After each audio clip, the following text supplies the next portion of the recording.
नमस्कार, मैं हूं सुमन कुमार। न्यूज अड्डा भारत में आप सभी का स्वागत है। जी हाँ मित्रों, हमने कोशिश की है अपने पूरे देश दुनिया के तमाम सारे उन खबरों को आपके सामने पेश करने की जो सीधे सीधे आपको चाहिए, हमें चाहिए और देश की जनता को चाहिए। जी हाँ, तो इसलिए हमारी कोशिश यही है कि हम दिल्ली से नहीं बल्कि बिहार से नहीं बल्कि कुछ ऐसे हिस्से से नहीं जुड़ के बल्कि देश दुनिया के तमाम सारी खबरों से जुड़े, है ना। तो फिर हम आज जो सबसे बड़ी खबर है, छोटी खबर रहेगी लेकिन क्रिस्प इन्फॉर्मेशन आप लोगों के लिए होगी और मेरी कोशिश ये होगी कि मैं आपको उन खबरों से रूबरू जरूर करवाता रहूँ। जी हाँ, मौसम बहुत बदतर हालत है। जो सबसे बड़ी और परेशानी वाली खबर ये है कि लगातार एयर इंडिया की फ़्लाइट्स जो है उसमें गड़बड़ियाँ देखने को मिल रही है।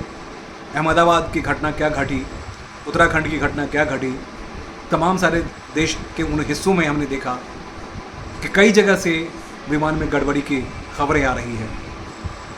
देखिए, दुर्भाग्य ये है कि कहीं कहीं विमानों की गड़बड़ियों को उजागर करने की जो जिम्मेदारी हम मीडिया वालों की थी वो बिल्कुल गुम होते चले गए।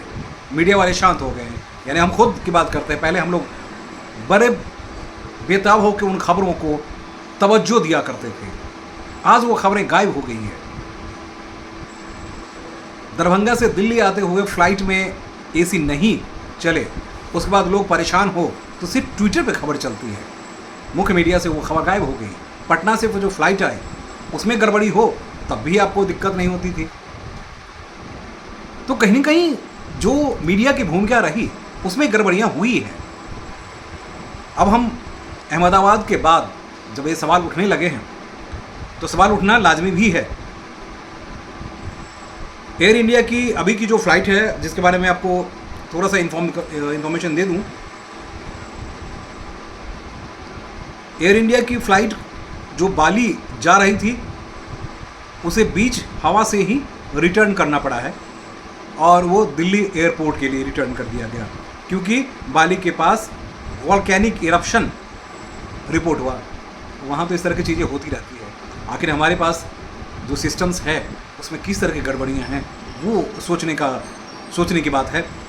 सभी यात्री सुरक्षित हैं। एयरलाइन ने नए अरेंजमेंट स्टार्ट कर दिया है। इस बीच मुंबई टू लखनऊ फ्लाइट भी कैंसिल कर दी गई है ड्यू टू ऑपरेशनल प्रॉब्लम, यानी उसमें भी कुछ गड़बड़ियाँ हैं। तो आप सोच सकते हैं ये सिर्फ एक दो जगह की घटना नहीं है।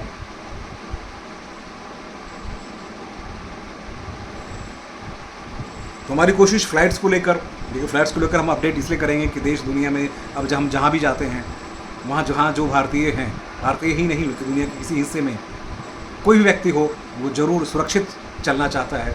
सुरक्षित, आज जब उड़ान परियोजना या संकल्प की बात हुई, कल ही सरकार ने एक MOU साइन किया जिसमें खासकर बिहार की चर्चा हुई कि बिहार के तमाम सारे तकरीबन 6 से ज़्यादा ऐसे 6 या 9 जगह ऐसी हैं जहां उड़ान सेवा शुरू की जा रही है।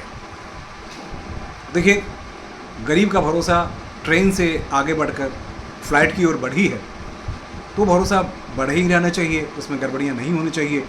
एक बात और भी दिलचस्प रही कि एक दिन में तकरीबन 5 लाख लोगों ने यात्रा की फ़्लाइट से। ये भी एक रिकॉर्ड है पिछले साल का। तो तमाम सारे रिकॉर्ड्स हैं, लेकिन उन रिकॉर्ड्स के बीच में अगर यात्रा सुरक्षित करें, वैसे हम तो ये ज़रूर कह सकते हैं कि सालों से यात्रा बहुत सुरक्षित रही है। अभी अचानक जो चीज़ें होने लगी है तो मुझे लगता है लोगों के बीच में संशय ज़रूर है। सरकार भी पहल करे और एयर इंडिया के साथ में तमाम सारे जो अदर एजेंसीज हैं जो ये जिम्मेदारी संभाल रहे हैं उनको भी जिम्मेदारी लेने की बात है और वो भी लोगों को संतुष्ट करें कि फ़्लाइट्स ही एक विकल्प होता है।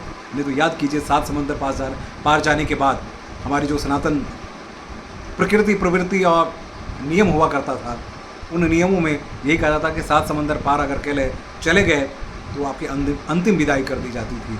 आज तो सिर्फ 7 दिनों में ही 7 समंदर पार से घूम के आ जाते हैं ना। तो भरोसा और विश्वास बनाए रखने चाहिए, लेकिन फ़्लाइट्स की सिचुएशन बहुत अच्छी नहीं है।